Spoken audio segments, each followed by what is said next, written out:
बिल्कुल सही बोला है। अगर दिल्ली की सरकार और महाराष्ट्र सरकार जो बोल रही है बिल्कुल सही है, इसीलिए लॉकडाउन होना जरूरी है, इसीलिए सख्ती होना जरूरी है, इसीलिए कर्फ्यू होना जरूरी है, जो लोगों के स्वास्थ्य के लिए अत्यंत महत्वपूर्ण है। एक व्यक्ति को अगर लक्षण वाला, बिना लक्षण वाला अगर कैरियर है वो अगर निकल जाएगा तो 2.5 से 3 लोगों को इन्फेक्ट करता है, वो 4.5 लोगों को इन्फेक्ट करता है। लॉकडाउन में परसेंटेज कम हो जाती है, वो 2% पे आ जाता है। वही और जब कम मूवमेंट हो जाए, टोटल 100% लॉकडाउन हो जाए, कोई एक्टिविटी ना हो, तो वो 1% के अंदर आ जाता है और एपिडेमिक चीज़ें बाहर चली। पर चूंकि 100% लॉकडाउन करना पॉसिबल नहीं है 14 दिन के लिए, कुछ कुछ एक्टिविटी चलती रहती है, कुछ ना कुछ, क्योंकि एसेंशियल सर्विसेज हैं, बहुत सारे अस्पताल की सेवाएं हैं, तो पॉसिबल नहीं है समाज में वो। तो इसलिए ये लंबा लॉकडाउन चल रहा है। जितना लॉकडाउन रहेगा उतनी ही वो कैरियर जितने भी हैं पॉजिटिव एसिम्प्टोमेटिक, उनके अंदर की 14 दिन की साइकिल पूरी होगी, उतना उनका कैरियर खत्म होगा, उनका कैरियर रहने का उतना ही ज़्यादा फायदा होगा इस वायरस से मुक्ति पाने में। जो आप बोल रहे हैं बिल्कुल सही है। सेंट्रल जेल दो पहले से ही सेंट्रल जेल में एक केस आया था और कुछ लोगों को हमने एडमिट भी किया है जिन पे ऐसे लक्षण टाइप में दिख रहे थे, क्योंकि जेल में सामान्य तौर पे ये लक्षण कैदियों में जो संख्या है वो मिलते थे, वो चूंकि पर एक पॉजिटिव आ गया है। इस लक्षण के सारे लोगों को हम लोगों ने अलग से आइसोलेशन में जेल में रखा है। इसके अलावा कुछ लोगों को एडमिट कराया है। प्लस एक जो असराबाद खुर्द का हॉस्टल था, जिसको कि थोड़ा खंडवा रोड पे आगे है, जो उसमें शुरुआत की गई थी प्रशासन द्वारा कंटेनमेंट क्वारंटाइन के लिए, वो 250 बेड का है, वो 250 कमरे हैं उसमें, और जाली वाली लगी हुई है। उसको हमने अस्थायी जेल घोषित कर दिया है और वहाँ से अलग से जेल अधीक्षक को स्टाफ मिल गया है जेल का, तो उसमें गाड़ी दिलवा दी है मैंने जेल अधीक्षक को। खाने की व्यवस्था हम लोगों ने करा दी है कैदियों के लिए। जेल अधीक्षक जो एक बैरक में जिसमें पॉजिटिव संदिग्ध केसेस थे, उसके 80 लोगों को हम वहाँ शिफ्ट कर रहे हैं। 80 to 83% हैं जो कन्विक्ट हैं, उनको वहाँ शिफ्ट कर रहे हैं। क्योंकि 250 की कैपेसिटी है, अगर और भी लोगों को शिफ्ट करना होगा तो जेल अथॉरिटी पर सफिशिएंट। मामला एक ही बैरक से जुड़ा हुआ है, एक ही बैरक से जुड़ा है, पूरा एक ही बैरक से। तो उसको हमने सजेस्ट किया कि आप शिफ्ट करिए वहाँ पर, सुरक्षा वही है, अंदर मत रखिए उनको। पहले जेल में अंदर रख दिया गया था, पर फिर हमारी सलाह ये थी कि आप इनको रखिए वहाँ पर, फैसिलिटी हम दे रहे हैं, खाने की सुविधा कराएंगे, आने जाने के लिए गाड़ी की सुविधा कराएंगे, तो प्रॉपर्टी भी अच्छी है वो, इसलिए उसको फिर शिफ्ट कर रहे हैं हम। कोई भी स्कूल संचालक, हर आदमी अपने बिजनेस के लिए काम करता है। ये नहीं माना जा सकता है कि अगर 1 या 2 महीने का लॉकडाउन चल रहा है ये, तो उसमें वो अपनी जेब से अपने स्टाफ को पैसा नहीं दे सकता है। ये बिल्कुल बकवास नहीं सुनी जाएगी। जो भी स्कूल संचालक है, जो निर्देश हमने आदेश दिया है सेक्शन 144 का, उसमें स्ट्रिक्टली उसको पालन करना होगा। वो फीस नहीं मांग सकते हैं और उनको तनख्वाह देना भी अनिवार्य है उनको। जैसे सक्षम लोग हैं, सब बिजनेस कर रहे हैं, सक्षम लोग हैं, नहीं हो तो किसी मित्र से अपने उधारी ले लें। स्टाफ भी कम, जो गरीब आदमी है, बच्चे भी हमारे, उनको भी पिता को, पालकों को परेशानी होने देना चाहते हैं, क्योंकि बैंक हमने बंद कर रखे हैं, बैंक में पब्लिक नहीं जा सकती है। पर हाँ, आरटीजीएस कराना है, अगर ऐसे स्कूल संचालक मेरे पास आएंगे कि सब फलाने मित्र से आरटीजीएस घर बैठे भी हो जाता है, उसके माध्यम से कर सकते हैं वो। तो ये बिल्कुल नहीं सुनी जाएगी स्कूल संचालकों की ये बहाना, बिल्कुल कि क्या है कि घर के अंदर रहना ही बड़ा कठिन काम है। अगर ऑनलाइन कोर्स हो रहा है तो कोई हर्जा नहीं है उसमें मदर भी देखेंगी उनको, पेरेंट्स भी देखेंगे उसको, बच्चे भी देखेंगे, एटलीस्ट मेंटली बिजी होंगे लोग जो है। और सर वही फीस का मांगने का एक बाद में, अभी फीस नहीं लेंगे, ऑनलाइन कोर्स चलाएं वो। फीस इसका ऐसे, अब जो हमने ऑर्डर कर दिया तो फीस को नहीं ले सकता जब तक लॉकडाउन चल रहा है।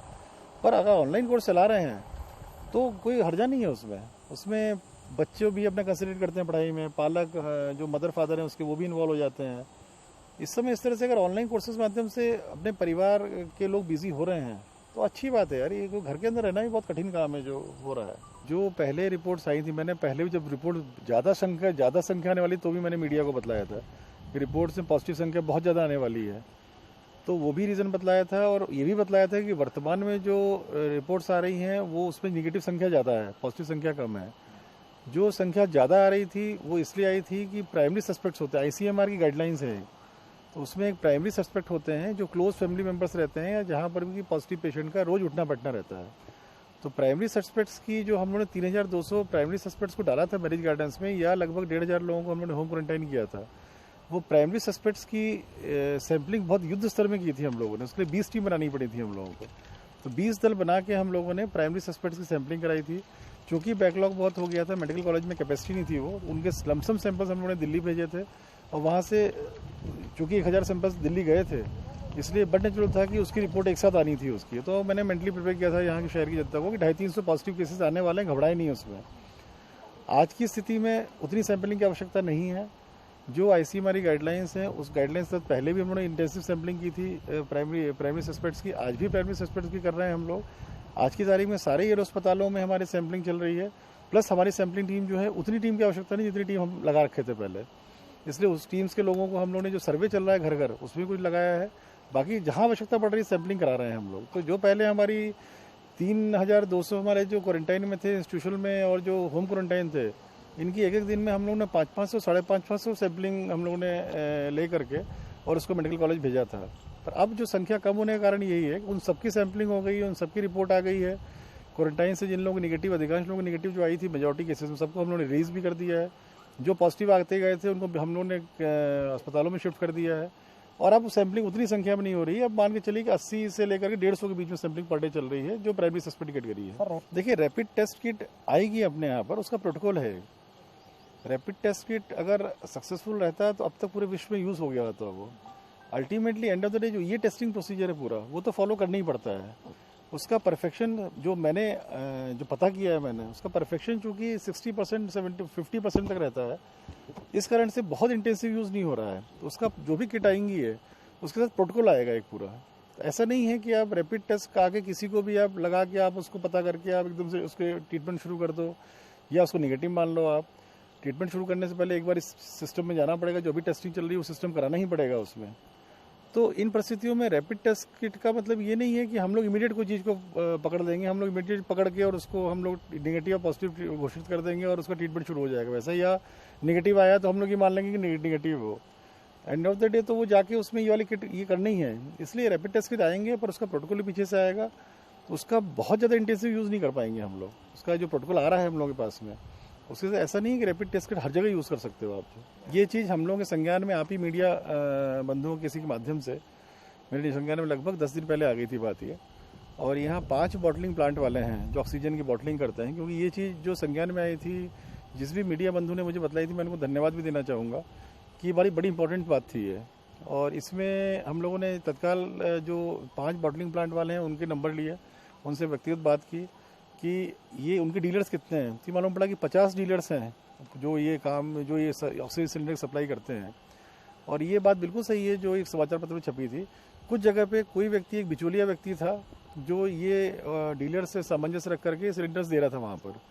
हम लोग के लिए पॉइंट ऑफ व्यू से इसलिए बहुत महत्वपूर्ण था कि हम लोग की जो सर्वे की टीम लगी हुई थी और सारे दल लगे थे, उनका मुख्य उद्देश्य यही था कि हाई रिस्क केसेस को या जो इससे कोरोना के पॉजिटिव जो सिम्टोमेटिक केसेस हैं उनका हम आइडेंटिफाई कर सकें, उनको हम बस्तियों से निकाल करके अस्पताल में ट्रीटमेंट कर सकें। क्योंकि उनकी तबीयत ज़्यादा ख़राब होती है, लंग्स ज़्यादा ख़राब होते हैं, तो फिर आपको वेंटिलेटर और बाईपास भी काम नहीं करते हैं फिर। तो ये चीज़ हम लोगों के इस काम में बाधा उत्पन्न कर रही थी। तो लगभग वो जैसे ही हमने जांच करनी शुरू की, बिचौलियों को अभी भी हम लोग खोज रहे हैं कौन है बिचौलिया। आपके माध्यम से कोई अगर मुझे ये सूचना दे सके कौन वो एक व्यक्ति था बिचौलिया, जिसकी गाड़ी नंबर भी मेरे को आधा दूर आया था, कब नहीं आया था, जो ये विशेष क्षेत्र विशेषों में सिलेंडर सप्लाई कर रहा था, तो उसको हम लोग अरेस्ट करके पूछताछ करेंगे उससे। पर उससे फ़ायदा ये हुआ जांच करने से हम लोगों की कि 7-8 दिन पहले जो भी सिलेंडर मुस्लिम बस्ती में गए थे, उसी बिचौलिए ने वापस लेना शुरू कर दी, जो मुझे फीडबैक आया है। तो उससे फिर फ़ायदा ये हुआ था कि जो अन्य गरीब जो थे इस तरह की चीज़ों में, जो ये आधा अधूरा और मेडिकली गलत इलाज कर रहे थे अपना, वो निकल के बाहर आए, उनको अस्पतालों में एडमिट किया। काफ़ी संख्या में लोग आए थे अस्पताल में, तो उससे बहुत ज़्यादा ये जो हमारे मोहल्लों को स्टेबल करने में हेल्प भी मिली। हम तो ऑलरेडी हम लोगों ने जांच की है सबकी, बस बिचौलिया का नाम मिल जाएगा तो उसके खिलाफ और कार्रवाई कर देंगे। तो वो जो सुबह हम लोगों ने आज ट्रेनिंग दी थी, उसमें लगभग 500 दल बनाए हैं ये। इसमें हम लोगों के जो पूरा शहर कवर कर रहे हैं, तो अभी हम लोगों ने कंटेनमेंट एरियाज में ड्यूटी लग गई है। कंटेनमेंट एरिया के बाहर जो बफर जोन बड़े किए हम लोग और उसका बड़ा प्लॉटिंग किया हम लोगों ने मैप के ऊपर, क्योंकि GIS मैप है पूरा इंदौर का, नगर निगम का, उस पर उसको एरिया को बढ़ा के पूरी मैपिंग की, उसको भी हम लोगों ने ड्यूटी लगा दी। वहाँ भी सर्वे चल रहा है। कंटेनमेंट एरिया का एक बार सर्वे हो गया है, दोबारा सर्वे शुरू हो गया है। बचे हुए एरिया में ये जो हमने और नगर निगम आशीष सिंह जी हमने वर्किंग की, बचे हुए एरिया में जो हमारे सफाई के रूट्स थे वो बड़े वेल डिफाइंड है, वो मैप में वेल डिफाइंड है। उसके बारे में नगर निगम के सब लोगों को आइडिया भी है। तो जो भी क्लियर 194 रूट्स निकले बचे रहते हैं, उन 194 रूट्स में जो आज टीम बुलाई थी हम लोगों ने 500-550 लोगों की, उस 194 रूट्स में ये सब लोग घर घर सर्वे करेंगे। कहीं भी उनके साथ डॉक्टर्स भी हम लोग अटैच कर रहे हैं। लगभग भोपाल से हमारे 50 डॉक्टर आ चुके हैं, आज उनकी भी ट्रेनिंग देने वाले हैं। उनको अलग से ब्रीफ करेंगे कि उनको इस टीम से कैसे जुड़ के क्या उनका प्रोटोकॉल है। उस 50 डॉक्टर्स को गाड़ी दे रहे हैं और जो वार्ड्स हैं उन वार्ड्स में लगा रहे हैं, 50 वार्ड में लगाएंगे उनको। बाकी वार्ड्स को कंटेनमेंट एरिया के माध्यम से ऑलरेडी ज़्यादा डॉक्टर दे रखे हैं हम लोगों ने। पर चूँकि ये पेरीफेरी एरिया है, इसलिए एक वार्ड में अगर एक डॉक्टर भी दे देंगे हम लोगों को तो सफिशिएंट है। गाड़ी रहेगी, वो पूरे कोई अगर सस्पेक्टेड केस दिखेंगे ऐसे तो उसका ट्रीटमेंट कर सकता है। बाकी जो अंदर कंटेनमेंट एरिया और बफर जोन है, उसमें एक एक वार्ड में हम लोगों ने 5-5, 6-6, 8-8 डॉक्टर दिए हुए हैं, ताकि इंटेंसिव रूप से लोगों का इलाज हो सके। ये सर्वे जो चल रहा है ये शहर से इसको जड़ से बाहर निकालने के लिए बहुत महत्वपूर्ण है ये कि सर्वे हो, इसमें जो सिम्टम्स हैं उसका इलाज भी हम लोग कर दें, और जो ऐसा लगता है जिसको अस्पताल में एडमिट करना है उसको अस्पताल में एडमिट करते हैं। जो कोरोना का वायरस है 80 से 90% तक ये सिम्टम्स आते ही नहीं है। 5 से 10% सिम्टम्स आते भी हैं, तो वो अगर आप अपने सिम्टोमेटिक ट्रीटमेंट ले लिया उसमें, अगर आपको बुखार आ रहा है, सर्दी खांसी है, तो आपने अगर एजिथ्रोमाइसिन ले लिया, आपने सेप्टम ले ली, कोर्स ले लिया, प्रेसोटोन ले लिया, साथ में टेमी फ्लू टाइप की मेडिसिन ले ली, पर डॉक्टर से डिस्कस करके लेना चाहिए। तो आप 5 दिन में लोग ठीक हो जाते हैं। इसमें बहुत कम प्रतिशत ऐसा रहता है जिसमें दिक्कत आती है। तो उसके लिए हम लोग चाह रहे हैं कि मैक्सिमम लोगों के घर में अगर कोई है भी, घर में भी इलाज कर सकते हैं।